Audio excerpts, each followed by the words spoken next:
Hey, ladies and gents, it's Sizzler was here with a review of the Turpiculi from Mythic Legions, part of the Necronominous wave, recently sent out by the Four Horsemen.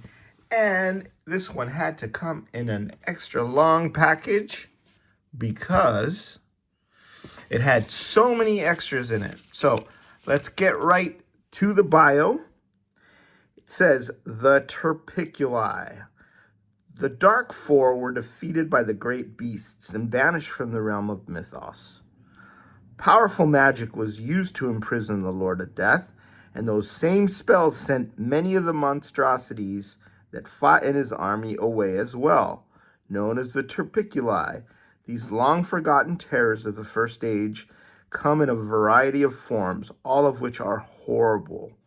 The heroic warriors fighting for Mythos today have never seen an enemy like a Turpiculus. And as the barrier between that realm and the prison where Necronominus and his acolytes have waited begins to weaken, these denizens of death stir and prepare to fight once more.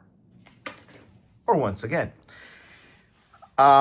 Very, very cool bio. I like the fact that these come in a variety of forms, and that translates into being able to build your own Turpiculi, basically. Love these.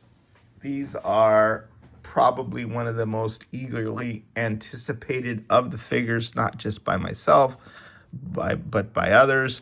I mean, we've had skeletons before, but they've taken basic human form. We do have a horse skeleton by the name of Cannabis that Necronominus rides on. We have other skeletons like Necronominus that have like the elaborate bone wings, but this has anything and everything you could ever want, and you can mix and match the parts. You could have a two-armed Turpiculi. You could have a four-armed Turpiculi. We could have one long-armed Turpiculi like a gorilla.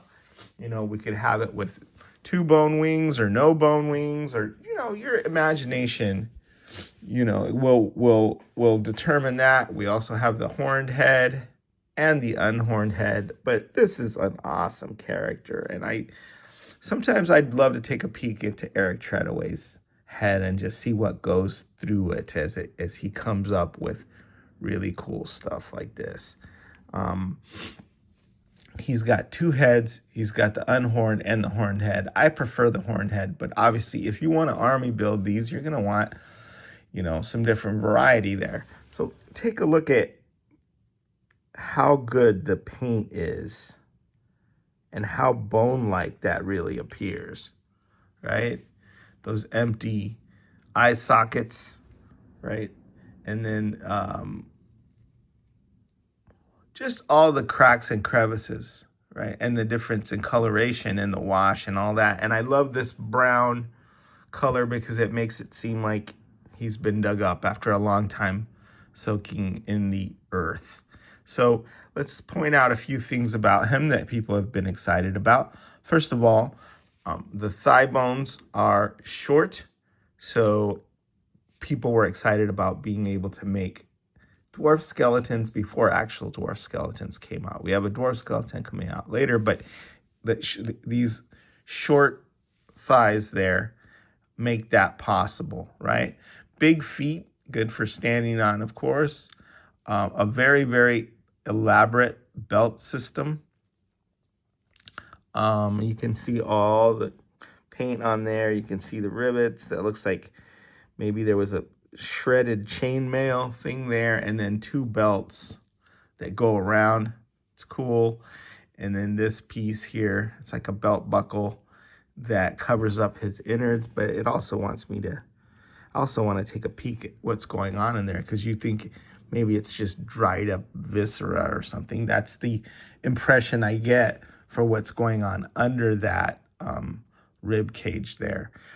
Then two hands, right? And you have grasping hands that he comes with, and then you have these alternate hands, which more loose, right? Hands for gesticulating or, for grabbing bigger objects.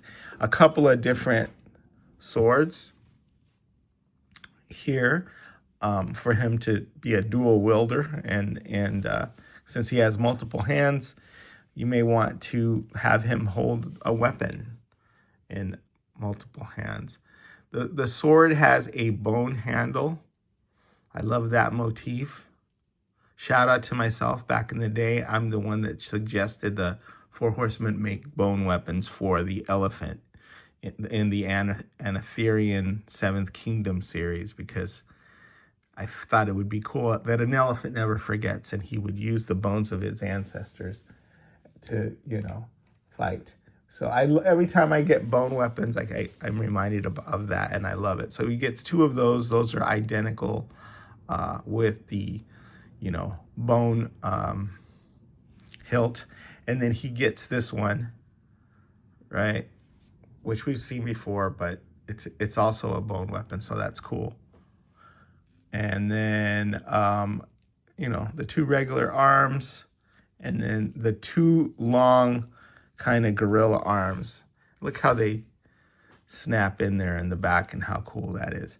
Do hit this with a hair dryer so that you make sure that you get nice movement. I was happy that these are nice and stiff, and it's great for them because you can pose him and not worry about him falling apart.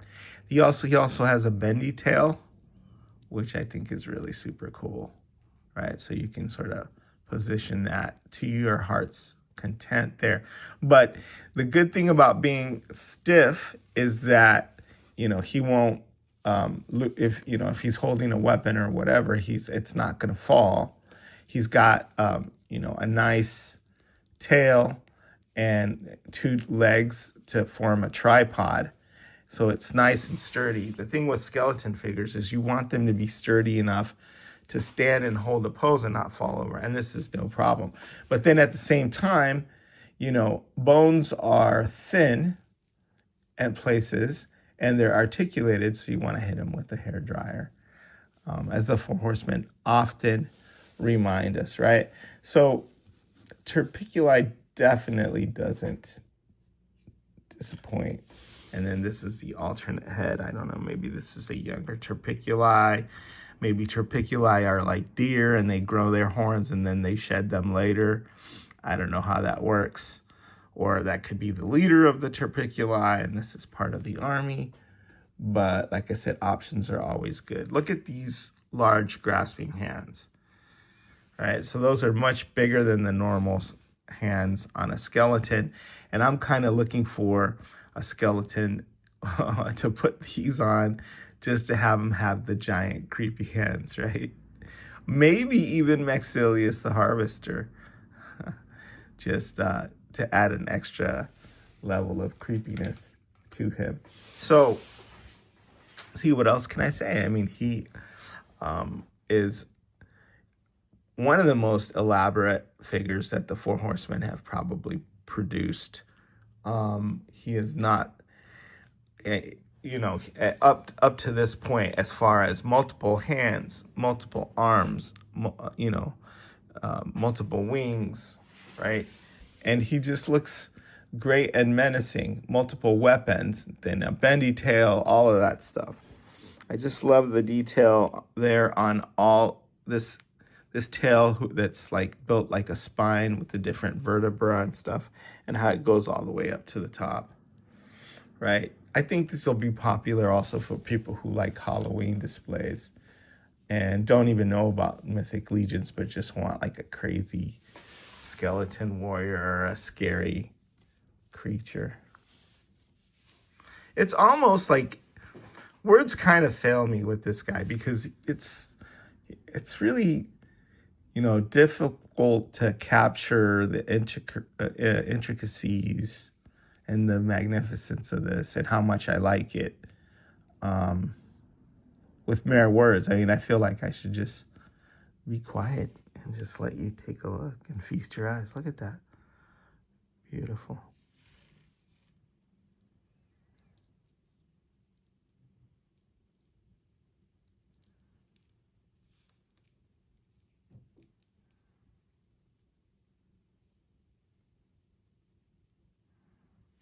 Is the Wiz, signing out.